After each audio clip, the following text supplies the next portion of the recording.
Okay, so good afternoon, students. Good afternoon, sir. Okay, so this is the class regarding the HVDC transmission and facts. Okay, so let me share my screen.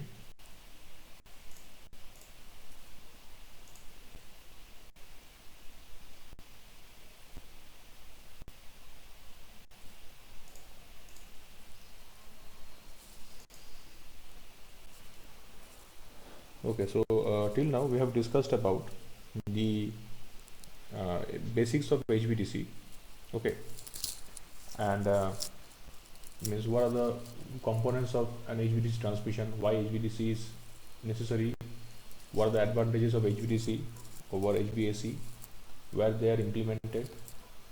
Okay, now we will be discussing about the HVDC in the form of a planning. Okay, so how do you plan HVDC? So we all know that HVDC transmission is used in areas where we need to send bulk or transmit bulk amount of power through very long distances. So generally in European countries, the HVDC has been transmission has been incorporated since many years, and they generally use this HVDC transmission for transmitting power from one country to another. Okay, generally in the via the sea route. Okay, so there are many gulf, and there are many small channels between different European countries. So they generally use HVDC transmission in those areas, either through underwater or through over it. In India also, for very long distances, for many hundreds of kilometers, HVDC transmission has been implemented. So now we need to know how the HVDC transmission is planned. Okay. Now see, the system planner must consider the DC alternative in transmission expansion. That is basically why we are looking for DC transmission, because we have seen that there is a break-even point after that distance. Okay, the transmission in DC becomes more economical compared to transmission in AC, because in the after that distance the AC transmission becomes quite little bit expensive. Then the DC transmission is quite reliable, okay, and their technical performance is also quite better compared to HVAC transmission, because in HVDC we can generally we can interconnect different links, okay, or you can connect different asynchronous machines, okay, at different at any segment, at any area we want in HVDC, because in AC we will not be able to connect asynchronous machines. Okay, and there is a chance, there is a lot of risk in connecting different transmission lines with another. Okay, means grid connection is quite, we have to take very much precautions while connecting the links in case of AC, but in DC transmission it is very much very much easy and flexible, because there is no frequency, there is no phase. So that is why it has much more advantages in interconnecting grids. So generally the last two factors, that are the technical performance and reliability, okay, are considered to be constant, because HVDC transmission is generally applied if it is more reliable and the technical performance is better. Now if you think of technical performance, then additional cost will be there. So but still the cost is minimum if the distance for transmission is above the break-even point. Okay, so for submarine cable transmission and interconnecting two systems of different nominal frequencies, the choice of DC is obvious. So as discussed, that the choice of DC is obvious whenever you are looking for the submarine or underwater transmission. Okay, then we are connecting the system or the bus bar of two different frequencies, then the DC interconnection or DC transmission is much more obvious compared to AC. In other cases, the choice is to be based on detailed techno-economical comparison, because in many cases, because we have to also see, we have to optimize the case or problem in this way, that we have to monitor, or you have to speculate everything in such a way that the distance, if it is not too much, then obviously AC will be utilized. So that is why whenever there is a requirement of long distance power transmission, then both we will make a tally, and we will be comparing the cost, investment cost, running cost, both for AC and DC. Because for suppose we are planning of 500 kilometer transmission, so that does not mean that is off for DC, HVDC, because if it is too much, very long, if it is 500 kilometers, yes, obviously it will go for DC transmission. It is not like that. We have to make a comparative statement. We have to place a budget in such a way so that it can be easily compared, and there should be drastic difference between the investment cost with respect to HVDC and HVAC. If the investment cost, running cost of HVDC is less compared to HVAC, but if the cost is not too much less, then we will choose for HVAC, because HVAC is much more easy to be constructed. Okay, but if the cost of HVDC is very low compared to HVAC for any particular case, then obviously then we will think of planning for the HVDC transmission. So the consideration in the planning of HVDC depends on the application. The two applications can be considered as representative. Number one is long distance bulk power transmission and interconnection between two adjacent systems. So basically the HVDCs are applied, that means planned, okay, because this economic and that reliability and cost are the advantages, but we have to plan the HVDC if the power is at a bulk amount and there is an interconnection between two adjacent systems. If the power is not at a bulk amount, then there is no requirement of HVDC, okay, because if it is in bulk amount, that means the power is being transmitted at a bulk amount, so obviously HVDC will result in 33% less power loss, as we have seen. So then only it will be advantageous, otherwise it won't be too much advantageous. So in the first application, that is the AC and DC alternatives for the same level of system security and reliability are likely to have the same power carrying capability. Thus the cost comparison would form the basis for the selection of DC or AC alternative if the requirements regarding the technical performance are not critical. Bulk power transmission is taken into consideration, then both AC and DC have the bulk power transmission capability. There is no problem.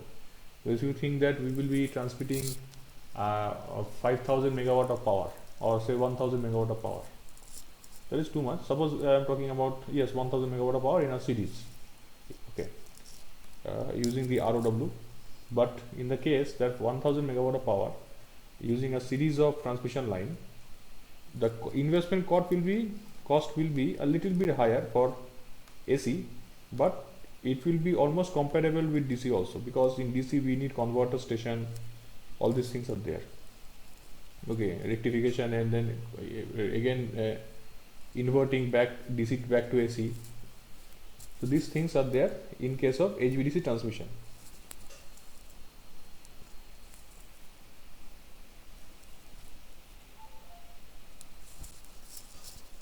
Okay, now but for the case of AC, there is no, thus costs are not there. So HVDC will be approved or chosen above HVAC only if there are significant technical performance.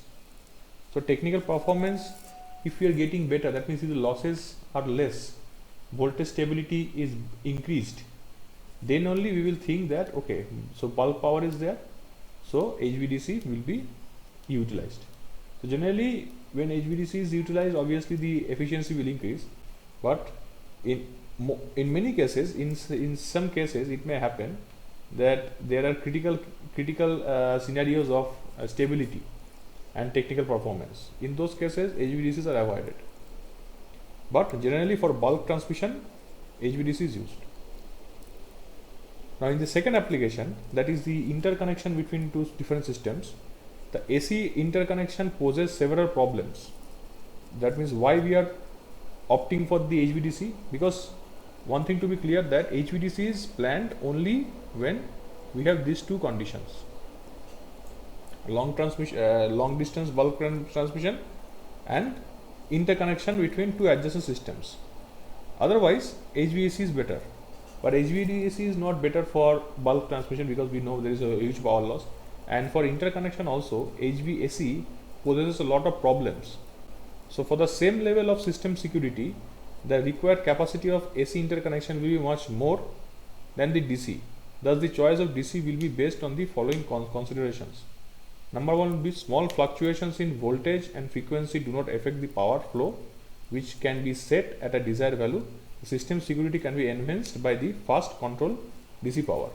That means security and reliability, okay, for the same level of security and reliability, the AC interconnection is will be much more. Okay, that means AC interconnection is much reliable.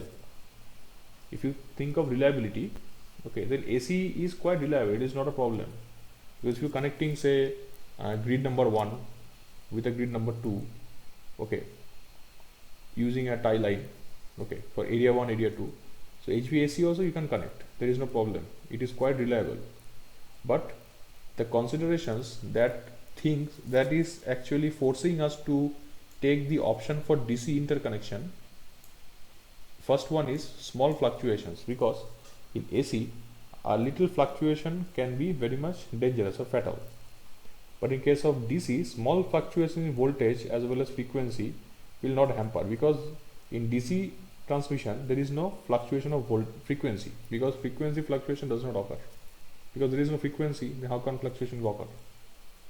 Number two, now this is number one. Number two is small fluctuation in voltage also does not occur too much, because there is no reactive power compensation, there is no harmonics restoration requirement generally. Okay, because harmonics is controlled at the converter station. Okay, over there we have harmonics conversion, but there is no other interference, there is no other mutual inductance, there is no other you can say proximity effect, there is no other Ferranti effect, there is no other, you can say, skin effect. So these things are avoided in HVDC. That is why the fluctuations in voltage does not occur too much in case of DC transmission. And the system security is generally enhanced with the fast control of DC power, because DC power nowadays can be controlled very fast. That is why the system security has been increased or enhanced by the fast control of DC power flow. Now, having settled on the DC link for interconnection, there are three possible configurations. So now we have discussed about the planning. So number one, why should we go for the HVDC planning? Why? Because we have seen that for bulk power it is much more advantageous. Second, interconnection between two different bus bar or system is much more convenient for HVDC transmission. That is why HVDC planning is necessary in those areas only where there are a lot of interconnections and there is a requirement of bulk power transmission. Now, the bulk power transmission is obviously for DC because it is having much more efficiency and technical performance is better. But interconnections also, HVDC is better because it can withstand small fluctuations in the voltage and frequency, and the system security is generally improved because nowadays we have fast control of the DC parameters, so DC power or HVDC transmission. Okay, because the controller, okay, which are used, and then converter stations which are used, converter transformer which are used, quite fast control. Okay, so that is why HVDC is reliable when there is a interconnection. Okay, because interconnection means there will be shifting from one line to another line. Okay, so now since we have agreed that HVDC has advantages in those areas, now we can think we can discuss about the three different configurations of the HVDC interconnection.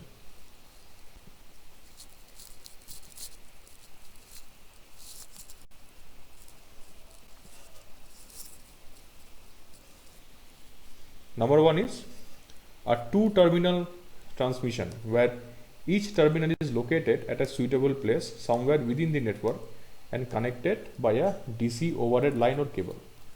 That means two terminal transmission. That means one area, another area, the thing which we just discussed about, the interconnection. Okay. So this DC interconnection can be done between two terminal transmission. That means one area 1 is there and area 2 is there, and you want to transfer power. Okay. Then you can use this two terminal DC transmission. Okay. Using overhead or cable, whatever. Then we have back-to-back HVDC station. In back-to-back HVDC station, what happens? Which is located somewhere within one of the network, and AC line from the other network is the common station. That means in back-to-back, in number 2, generally the two stations which are the two areas which are there, they are actually using DC. Okay, they are using DC.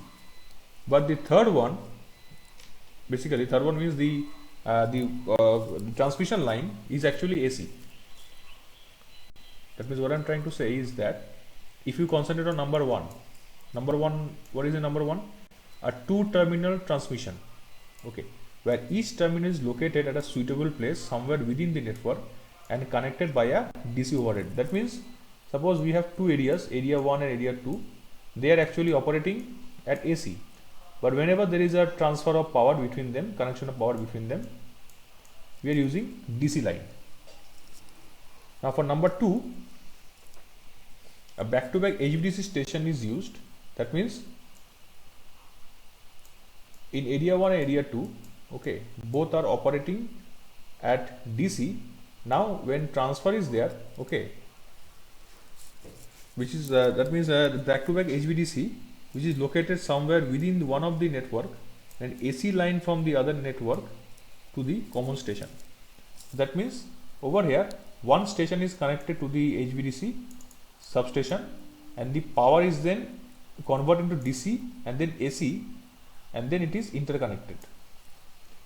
Okay, and then we have the back-to-back station located close to the border area. So we will be seeing this particular figure over here. You can understand this is number 1, that is the two terminal DC link. Okay, so both the areas are connected using HVDC transmission. So the power is rectified and then transmitted using AC. In this case, what is done, that this is area number 1, this is area number 2. Okay, now in this case the power is again this back-to-back DC link is used. Okay, this is not generally used in most of the cases, but this is one condition which can be implemented. That is, the DC is converted into AC and then AC transmission is done. That means if you are planning, suppose you have another particular area, suppose this is area number 1, okay, and over here we have DC connection and DC is used and DC transmission is done. Okay, area number 2 is also operating at DC, but it is connected to area number 3 where AC transmission is connected. So here again back to back, this is called the back to back DC link, where the DC is once again inverted to AC and then the transmission is performed. Okay, this is just a sub case. Okay, and number 3 is the back to back DC link at border, where the border, what happens, transmission does not take place at a long distance. Over here the two converting stations are very close to each other at the border, and they exchange power using DC. Why do they exchange power in DC? Because at the border, after they exchange power in DC, then the transmission at DC takes place. Okay, suppose it is in this way. Okay,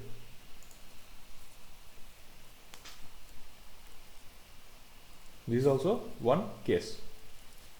So in the choice between the first and second configuration, it is to be noted that the converter costs are less for the common coupling station and the AC line cost are greater than the DC line cost. That means this particular case, the converter cost is quite high. Okay, the converter cost is quite high, and DC line cost is, and the AC one second, and the converter cost is less. Oh, sorry, converter cost is less, and AC line cost is greater than a DC line cost, because that is why it is used. Because if you use AC transmission, then the AC transmission, the transmission cost will be high, because the power loss will be high and transmission cost is also high.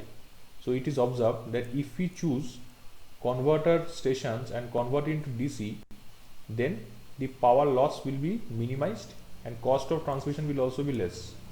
Okay, cost of transmission will be less and converter station cost will also be less compared to the AC transmission line. So that is why this two-terminal DC link is used. Did you get it? That means one area, second area. So power exchange between two areas, they use DC, HVDC, because HVDC is cheaper, because converting station price is less compared to the transmission line of AC, because if you are using AC, it will be much more expensive. Okay, if the distance involved are less than 200, then the second configuration is to be preferred. That means if the distance between them is less than 200 km, then we will choose the second configuration. Okay, AC. Otherwise, this converting station will be shifted to this place. Because if you are using, suppose this distance is say 300 km and this distance is 150 km. So since, and this is suppose 300. So since 300 km is there, so you will use the HVDC transmission. So here also you can see HVDC transmission is used from area 1 to area 2.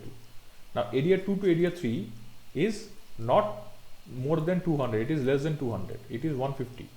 So you will use AC for this case, because in this case below 200 km AC is more economical.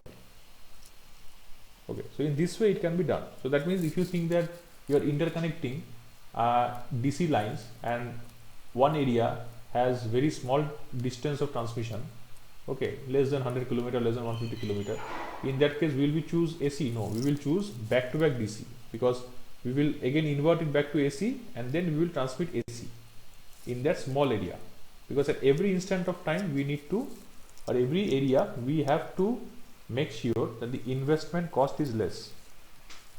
As an engineer, you have to make sure that as much as cost is minimized, that will be profitable for the company. Okay, if the short circuit ratio we will discuss later, that part will come later. So the specifications and design of DC system requires an understanding of the various interactions between DC and AC. The interruption of power in a DC link may occur due to a DC line fault and AC system fault.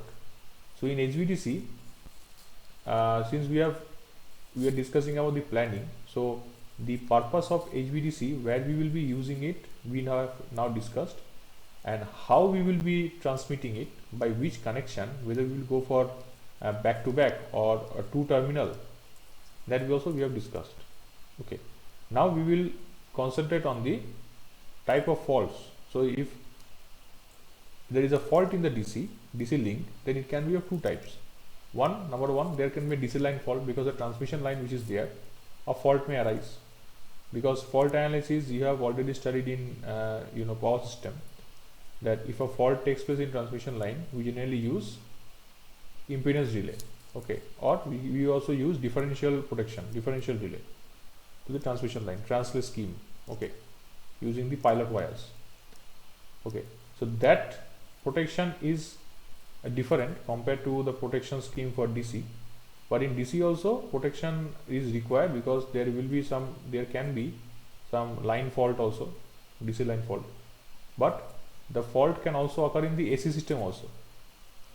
So the AC system, if fault occurs, then also it can hamper the HVDC transmission.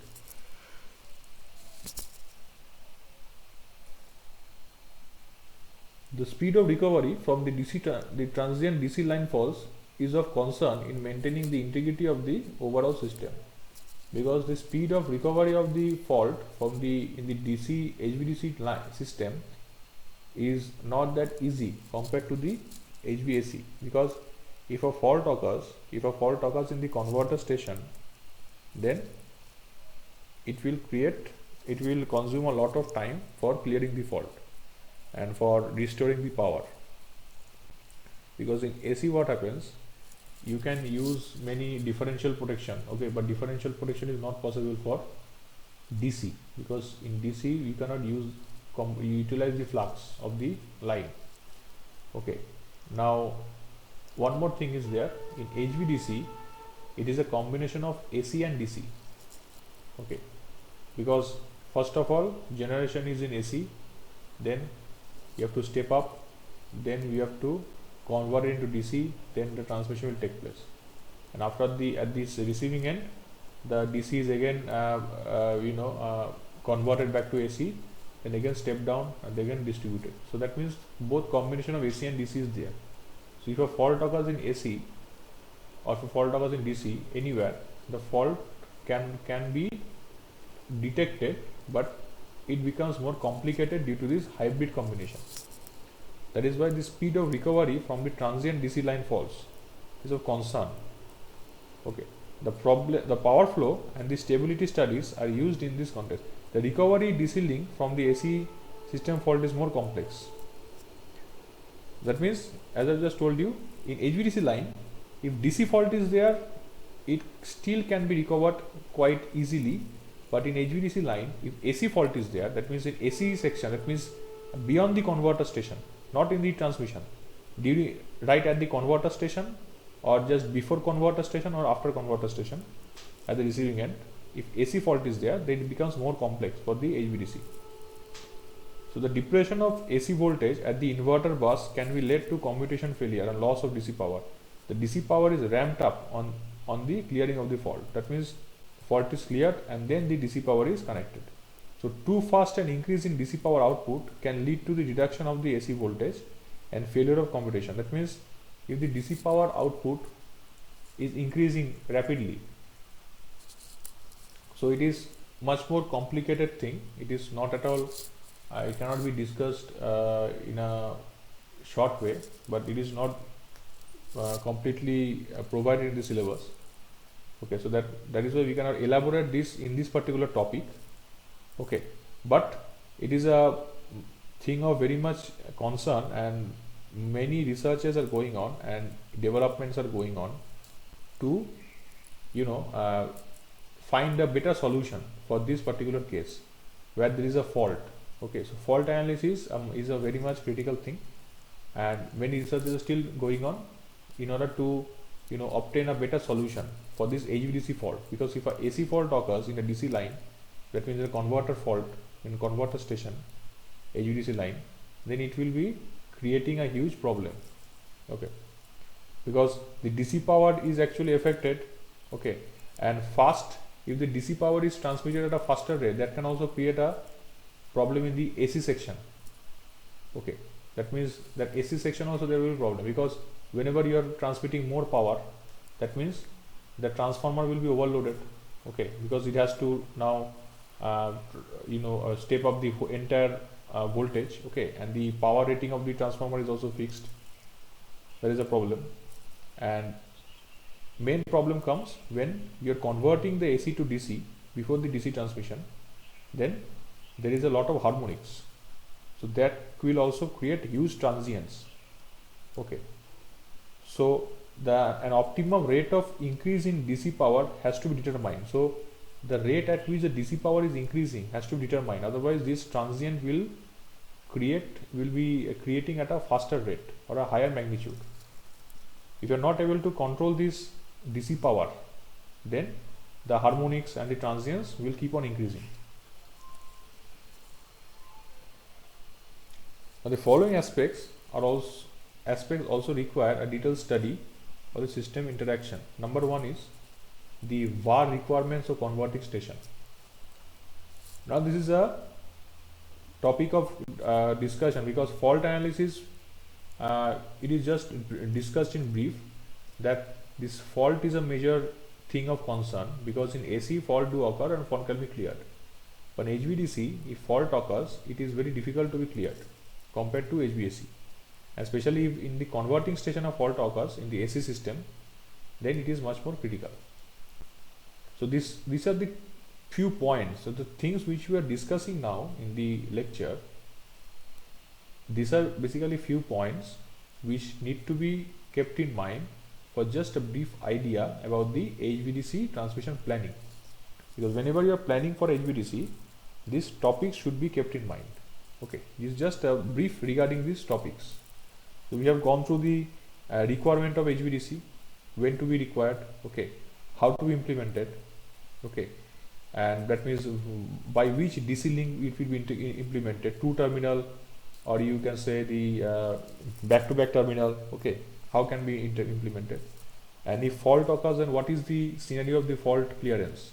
So it is concluded that the fault clearance is much more slower in HVDC transmission compared to HVAC. Okay. Next is the few points we have to keep in mind during the study of the HVDC transmission. That is, this also needs to be kept in mind for planning any HVDC. When a company plans or takes a tender for HVDC installing, then they have to keep all these things in mind. Number one is the VAR requirement of converter station. So in the previous lecture only we have discussed that the converter station requires reactive power. A lot of reactive power is required. Okay. Now when reactive power is required, reactive power is consumed, so reactive power compensation is necessary, because in HVDC line there is no requirement of reactive power, isn't it? Because in AC transmission, reactive power is consumed by the AC transmission line because they have inductance. But in HVDC we don't require any reactive power during the transmission, but reactive power is consumed by the HVDC system at the converter station only. So converter station require require the reactive power. There is the VAR compensation is important for the converter station. Then we will discuss about the dynamic over voltages. Dynamic over voltages. So dynamic over voltage is also a thing which should be kept in mind, because in DC also over voltage may occur dynamically. That means it will occur and again it will vanish. Okay, these things may happen whenever we are interconnecting with any grid. Okay, means one area with another area, or the transmission line with a grid, then over voltage scenario may arise. Okay. Number 3 is the harmonic generation and design of filters. So the harmonics are the very much, as a, you can say, important thing, significant thing in HVDC transmission, because harmonics, they generate and they cannot be avoided. They will generate, but they can be, we cannot neglect them, but we can restrict them from entering the system by using the filter. So designing of filters is also very important, study. So whenever you are planning for HVDC transmission, when a company is planning for HVDC transmission, they have to take a lot of actions, okay, calculations for the harmonic, means this designing of the filters to, restrict the harmonics in the system. Next is the damping of low frequency and subsynchronous torsion oscillations. So low frequencies are also there, because whenever we are rectifying anything, so their rectification creates harmonics and it also creates some low frequencies, and this, because low frequencies cannot be filtered accurately using the low pass filter. Okay, so in low pass filter we have to filter or you can say the high pass filter. Sorry, in high pass filter we have to filter the higher frequencies, and we will only extract the low frequencies, and then we will rectify it. Okay, so but the low frequencies is 50 Hz, but if there is a frequency of order of 50 but not 100, say 70-80 Hz, okay, so these frequencies need to be damped out. Okay, and after the rectification also, if you are not getting smooth curve, then that oscillation, torsion oscillation, will result in much more distortion in the HVDC line. because in HVDC pure DC has to be transmitted, because you have studied in circuit theory also, isn't it, that whenever you are doing a experiment and whenever you are using a full wave rectifier, okay, you will see that the DC which is produced, it is not smooth until and unless you use a capacitor, isn't it? So you use a capacitor, and with the help of a capacitor you get a smooth DC power, okay, a DC voltage. So here also these low frequencies are the threat for the HVDC transmission. So it needs to be damped out, and this special care has to be taken for damping these kind of low frequencies. The fifth one is the carrier frequency interference caused by these spiky currents in valves. That means in the converter valves, they also create some transients. The carrier frequency interference caused by these spiky currents, that means spikes. That means some, you can say this kind of surge. So these converter valves, when they're connected, switched on and switched off, they will create some spikes. So these spikes actually interfere with the carrier frequency. So carrier frequency means the the communication lines which are in the substation, okay, because whenever you are using a substation, you are connecting a HVDC line from a AC substation itself, isn't it? Because suppose a 220 or you can say 33 kV a transmission line is there, and you are stepping up to say 500 kV using converter transformer, okay. Now you are stepping up to 500 kV, then you are rectifying it to DC for the DC transmission. But there is a carrier signal also, because when 33 kV is there, the power is being coming from some other say 220 kV. So from 220 kV substation, the power is being approached over here 220 kV, then we are stepping down to 33 suppose for distribution, okay. Or suppose there is a 220 kV line which is coming to the substation, and you are stepping up to 500 kV for DC transmission. So this 220 kV which is coming, it is coming from some other substation. So when that particular, that means if I explain this way, okay, so suppose there is a converting station, okay, so there is a 220 kV line, okay, then we have a transformer, then we have a converting station. So this is 220 kV, suppose this is 500 kV, and this 220 kV is also transmitted from some other substation. So there is some carrier signal also, because we know carrier signal is used, because the current is traveling through the conductor, the carrier signal is also traveling through the conductor. At the substation we have a wave trap, isn't it? In the substation we have a wave trap. So wave trap traps the 50 Hz frequency, and it discards the higher frequencies which are used for communication signals, radio, these telephone signals, okay, which are called the carrier frequency, okay. Now if switching is done at this particular converting station, okay, rectification, it will create some spikes. This means spikes are there. These spikes means what? This is a fundamental frequency 50 Hz, okay, and this is a spike, suppose a spike like this, then you will get a smooth curve. So this spike is having a random frequency, it is not controlled. So this frequency will interfere with the carrier signal.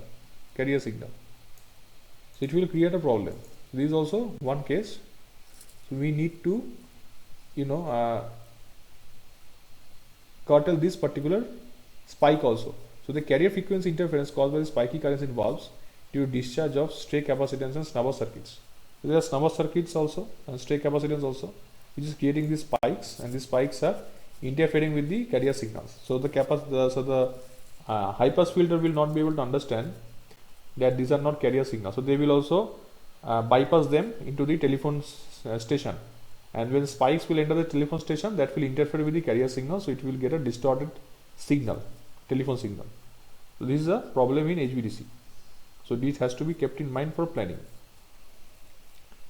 So the converter control plays a major role in the interaction, and the control strategy should be such as to improve the overall system performance. Okay, so that means the converter control, this entire thing is the area for the converter. Okay, so that means the converter control is very much important. Okay, because the converting station, the control of operation is very much important. Otherwise, the planning of HVDC cannot be done properly. So this is under the planning. It is a challenge for the planners, okay, for the designers to handle each and every problem very meticulously and very crucially, okay, very sincerely. Otherwise, the HVDC transmission will not be successfully achieved. Okay.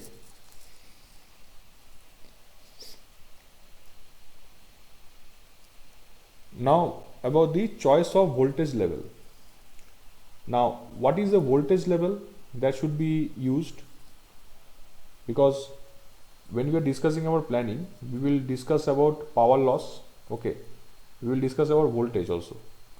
So power loss is dependent on the voltage, because whenever we are thinking of transmission using HVDC, when we are studying the planning, so what are the steps?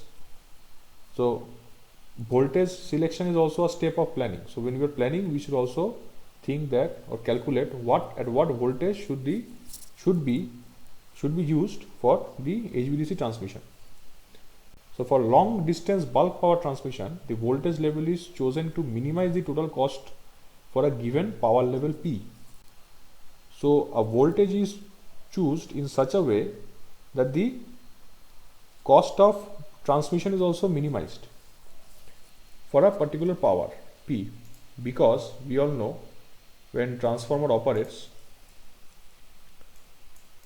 because we are actually getting the apparent power. S is apparent power, VI, and transformer rating is in kVA or MVA. Okay, so when we are using a transformer, so first of all, the converter station, the voltage will be stepped up. So AC power will enter the transformer. Suppose a voltage of 132 kV is entering, and it is stepped up to 500 kV or 600 kV for HVDC transmission. Okay, now whether it should be 500 kV or 600 kV or 700 kV, that is very important, because this voltage level, the selection of voltage level also very important, because we have to choose the voltage in such a way that it will minimize the total cost. Okay, total cost means the total cost include investment cost and cost of losses also, because cost of losses, so what does it mean? It may sound very much tricky, cost of losses. So how can loss have cost? Loss is actually in megawatt or kilowatt, isn't it? So what do you mean by loss in cost? Okay, seems like I am the only one talking. So can anyone tell me or volunteer? What do you mean by cost of loss?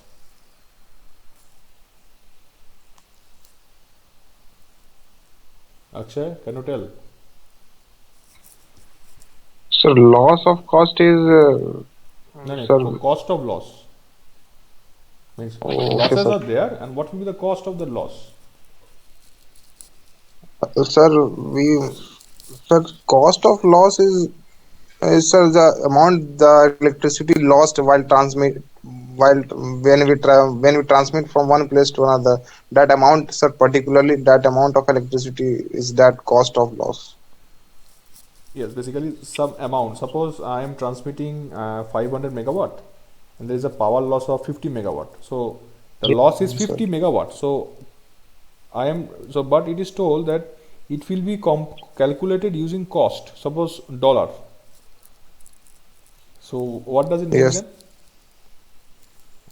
means that 50 is a megawatt amount of Hmm. electricity is wasted, that much of, sir, if we convert that amount of, if it is not wasted, then that amount of power is somehow means provided to some person or some industry. Hmm. That means that amount of person should be recovered from that person or industry.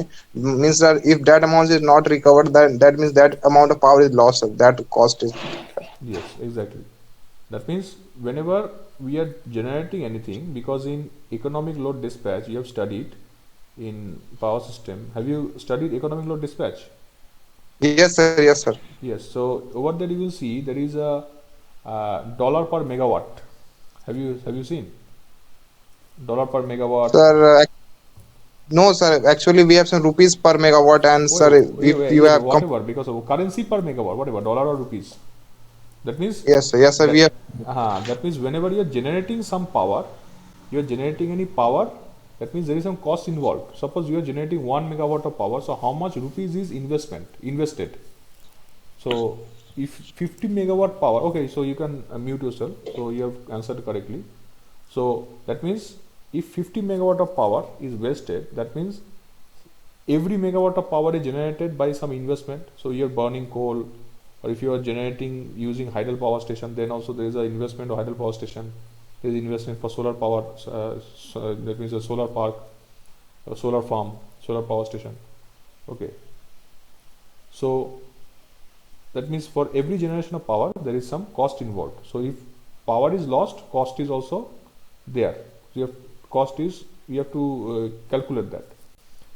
So that means the voltage, we were actually discussing here the voltage level. So what voltage level should we choose, 500 or 600? So that depends for the depending upon the distance. So at what distance we are transmitting the power, number one. Because if the distance is known to us, okay, because distance means resistance, because you know that in transmission line, whether it is, it is a AC transmission line or DC transmission line, okay, so always resistance is given in terms of, say, x rupees, oh sorry,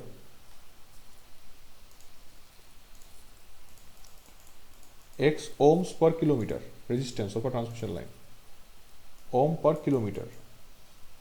So if the distance is known, distance is suppose uh, 500 kilometer, so it will be multiplied by 500.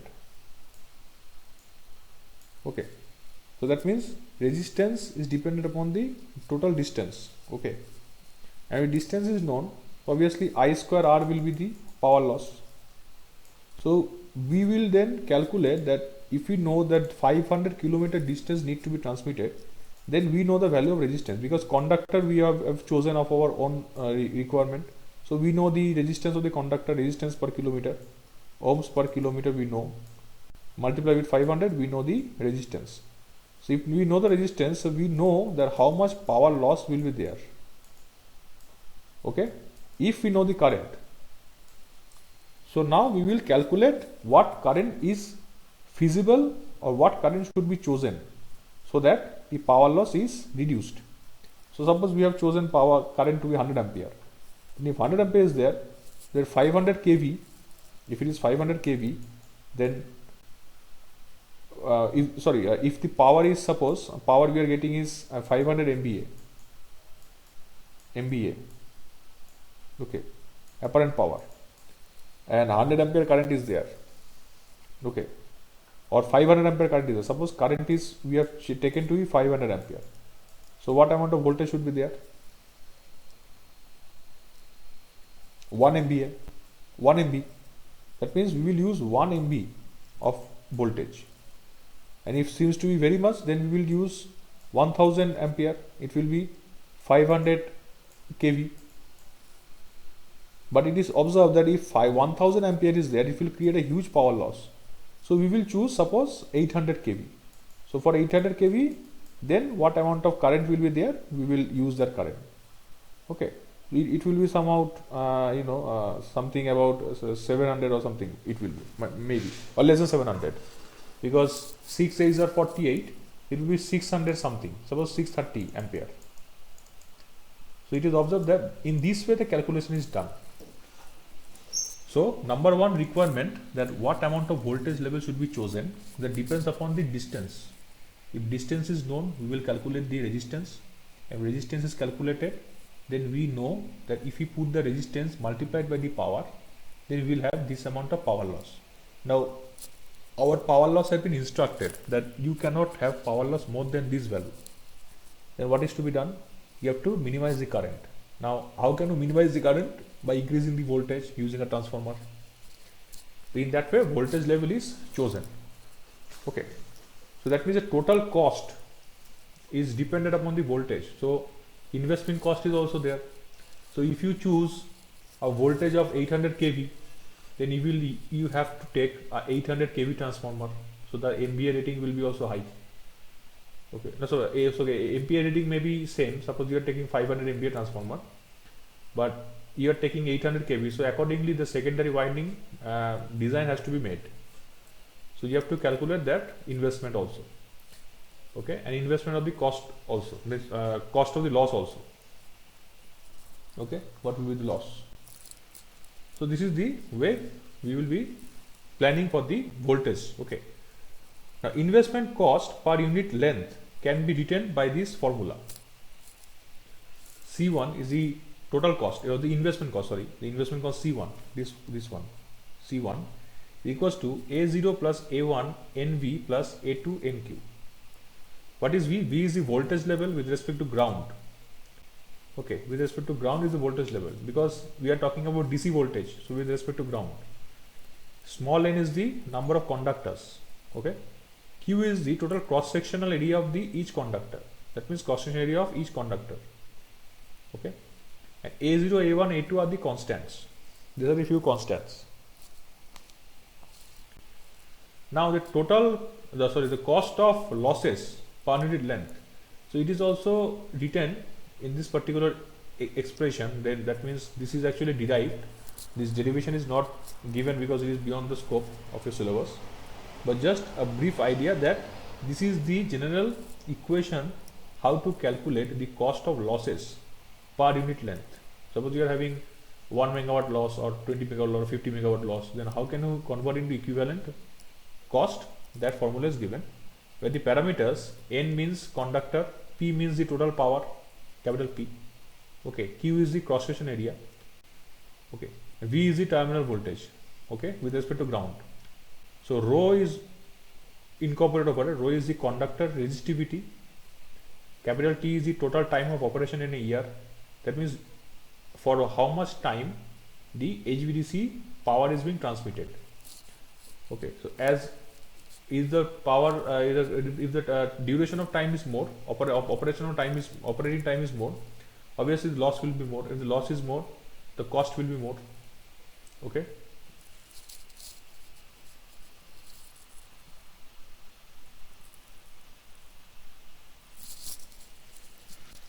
okay, then capital L is the loss load factor. So loss load factor is also a parameter which is also taken into consideration, and that loss load factor is also used. Okay, is multiplied with the total time of operation. And P is the cost per unit energy. So this is required because cost per unit energy, that means whatever unit we are getting, if you exclude P, you will get energy, that means kilowatt hour. Okay, because it is in kilowatt, and when you are multiplying with time, capital T, you will get kilowatt hour. So can you break it down? It can be break down very easily, because if you see N by NB square. So the expression is written in this way. Actually the expression will be like this. If I elaborate this one, N into P square by N square V square into rho T L P, okay, divided by Q. Okay, so this will get cancelled. Okay,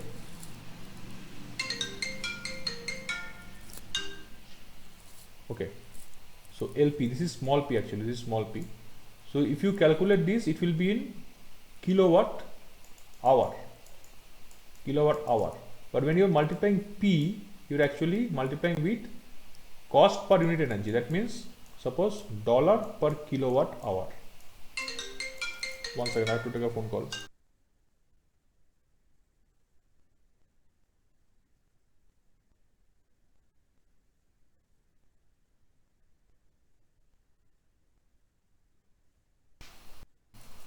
Okay, so if you multiply this is P actually. So if you multiply this, then it will become cost. Okay.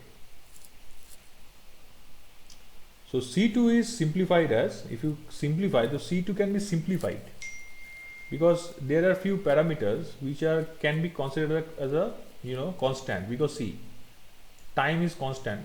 Suppose you know the value of time. Suppose you know that total time of operation in a year. So how many hours in a day? 24. Okay, so how many hours in a year? It is 8760, I think. 365 into 24. Okay, suppose it is operating for that 1 year, 24/7. So you know the time. This is known to you. This is known. You know this value, suppose, and you know this value.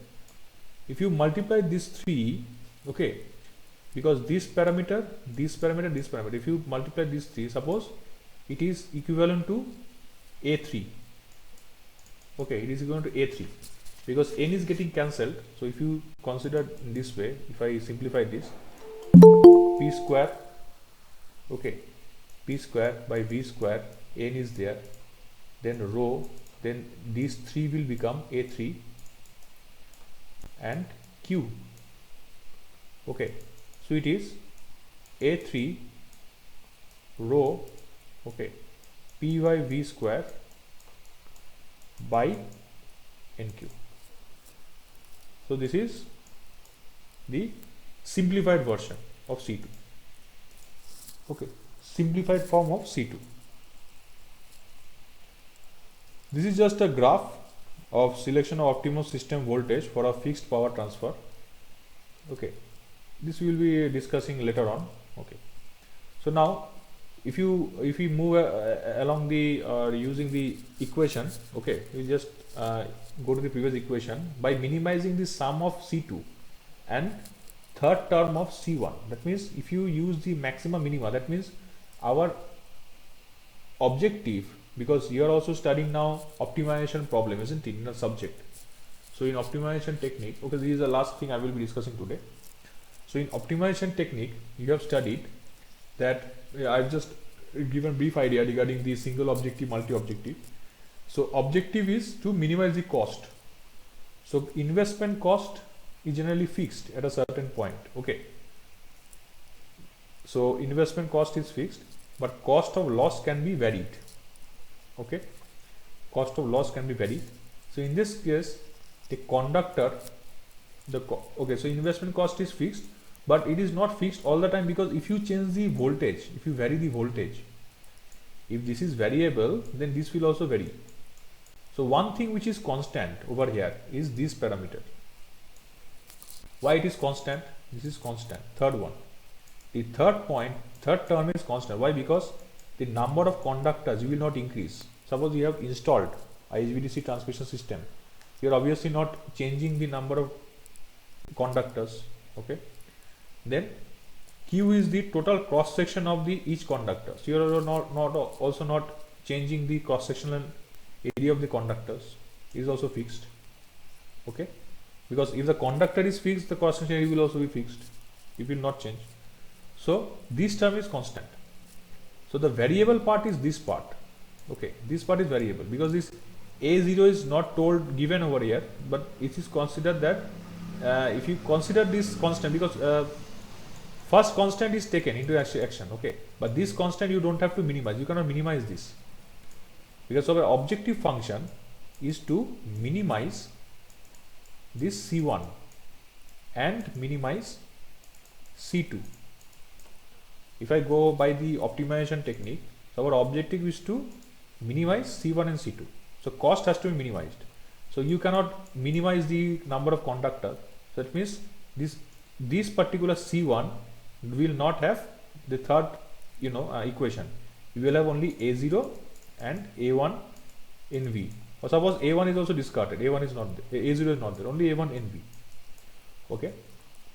and in C2 you have to minimize the entire transmission loss cost.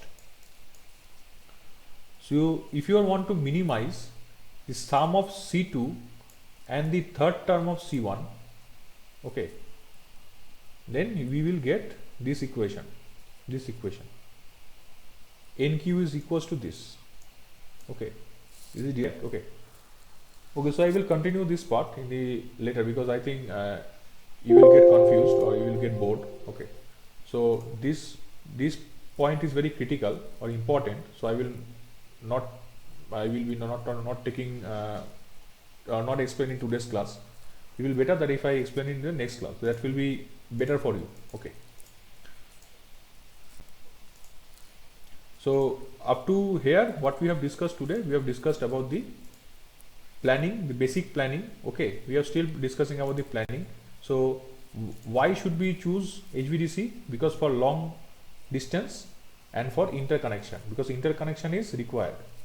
Okay, for interconnection HVDC link is very much important, and for long distance also bulk power needs to be used. Now how HVDC system can be incorporated? Generally by that first two methods. So if the distance is more than 200 km, then two terminal HVDC link is used, and if it is less than 200 km, then back to back DC link along with AC feeder is used. Okay, and if okay, yes, and these are the parameters which needs to be kept in mind, because these are the important aspects. Okay, so these are the converter control. Okay, so converter control is also very important while planning a HVDC transmission system. Okay, then voltage level. So I think I have explained it to you in the details, that why voltage level is important and how it is important. So how to proceed for a voltage level? First of all, we have to know that how much power is to be transmitted and for what distance. By taking the distance, we will calculate the resistance, because we know the cross section area and the conductor resistance. Okay, so we have to set that how much power loss we can afford. So we will calculate the current. According to the current, we will set the voltage, because power is fixed. And then we have the two equations of the cost, and then we will proceed, and the minimization of the cost will be done. So with that we will continue in the next class. Okay. Okay, so if you have any question regarding today, then you can tell me. So is it okay till now what I have discussed? Yes, sir.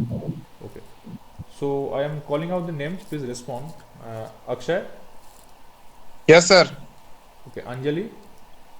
Yes, sir. Deepak. Yes, sir. Okay, Mamta. Yes, sir. Okay, Zual Haq. Yes, sir. Okay, Preeti Kumari. Yes, sir. Pooja Sharma. Yes, sir. Rahul Kumar. Yes, sir. Ritesh Kumar. Yes, sir. Okay, Saraswati Kumari. Yes, sir. Okay, so thank you then. Okay, so you may leave now. Okay, so thank you. Thank you, sir. Thank you, sir.